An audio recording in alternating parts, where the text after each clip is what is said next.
Izin pimpinan menambahkan, yang terhormat Profesor Sufmi Dasko, yang terhormat juga Pak Adis Kadir, Pak Cucun. Perkenalkan, nama saya Aji Prakoso. Saya hakim dari Pengadilan Negeri Sampang, Madura. Jauh-jauh ke sini, mohon maaf kalau suara saya bergetar. Jauh-jauh ke sini kami ingin menghubungkan suara rekan-rekan hakim yang ada di penjuru seluruh Indonesia. Hari ini saya sampaikan bahwa telah 12 tahun negara abai terhadap kondisi hakim. Tidak hanya bicara soal kesejahteraan yang terabaikan, ada juga hak-hak lain yang tidak dipenuhi oleh negara. Salah satunya adalah hak keamanan, hak atas jaminan keamanan. Tadi sudah banyak dijelaskan oleh rekan kami, rekan Rangga, rekan Jusran Bapak. Saya menambahkan bahwa kondisi hakim hari ini, ekonominya berada di ujung tanduk. Berada ditugaskan di penjuru-penjuru Indonesia. Bukan kami tidak suka terhadap hal tersebut. Bukan kami meminggirkan hal tersebut, tidak. Sejak kami dilantik di awal, kami bersedia untuk ditempatkan di seluruh penjuru Indonesia. Menjadi pintu gerbang terakhir untuk memberikan rasa keadilan kepada masyarakat. Tapi kondisi inflasi selama 12 tahun, negara tidak hadir di sana. Saya menyampaikan Bapak kondisi teman-teman, saya ambil contoh saja, ada rekan saya Ervan, berada di Kepulauan Buru, Maluku, rumahnya, home base-nya ada di Gresik, Jawa Timur.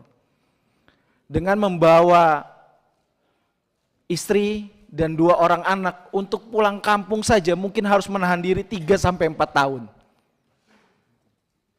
Begitupun saya. Sebelum di Madura saya ditugaskan di salah satu kabupaten di Provinsi Jambi, di Tanjung Jabung Timur.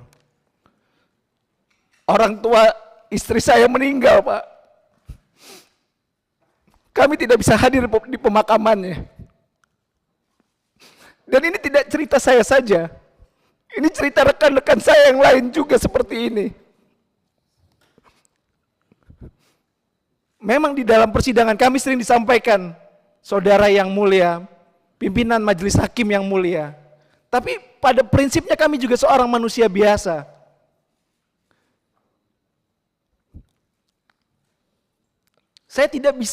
Kami tidak bisa untuk berada di pemakaman orang tua kami.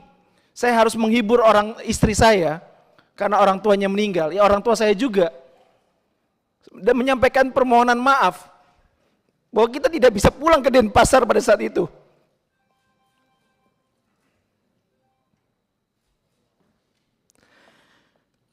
Dan ini tidak sedikit yang dirasakan oleh rekan-rekan hakim. Tidak sedikit yang harus berpisah. Akhirnya bercerai dengan pasangannya karena persoalan ekonomi ini. Mungkin yang masyarakat tahu, gaji di atas 10 juta itu sudah sangat besar. Tapi bagaimana dengan, kami sadar ekonomi masyarakat juga tidak sedang baik-baik. Kami tidak ingin minta menjadi kaya raya, tidak.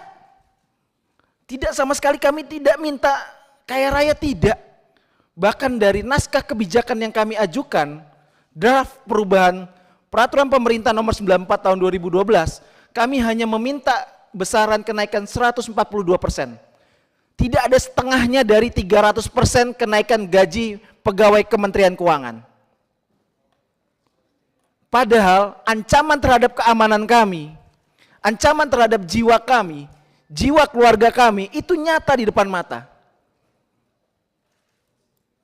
Saya pernah menangani perkara pembunuhan, bolak-balik rumah diintai, posisi saya harus nginap di kantor karena harus mendraft putusan.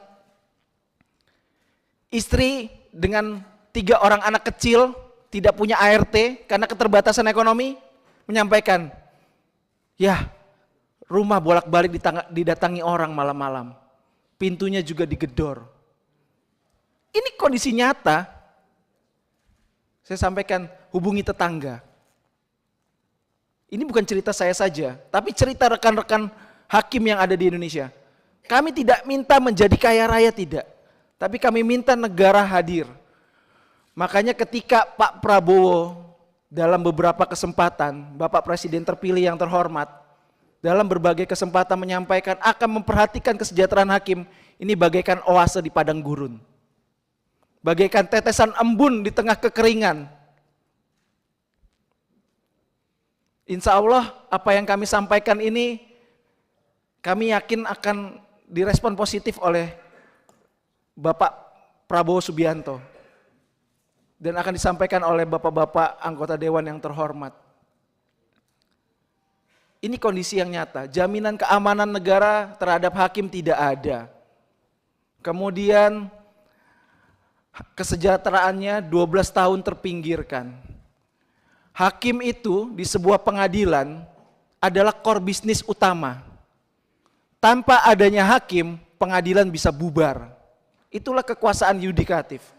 Tapi realitanya Bapak, hakim dengan masa kerja 0 tahun atau nanti adik-adik kami yang akan dilantik jadi hakim di tahun depan, itu penghasilannya akan lebih rendah dari arsiparis, peranata komputer. Itu akan lebih rendah. Padahal hakim adalah garda terdepan bagi pencari keadilan.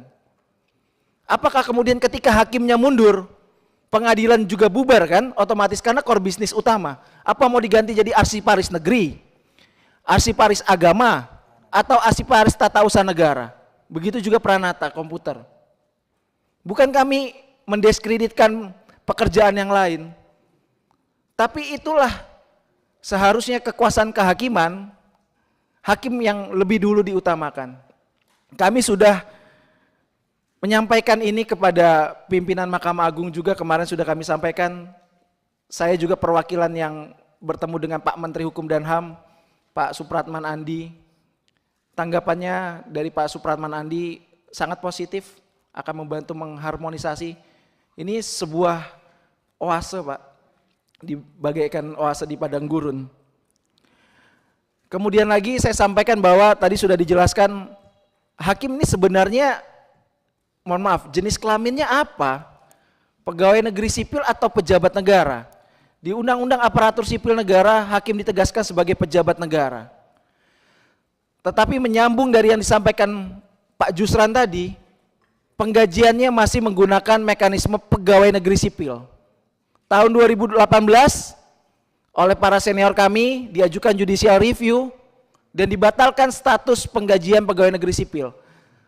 Dan harusnya berdasarkan putusan HUM nomor 23 tahun 2018 harus dilaksanakan pemerintah paling lambat 90 hari. Kondisinya sekarang sudah 2127 hari sejak putusan itu diucapkan. Tapi kita masih menggunakan sistem penggajian pegawai negeri sipil.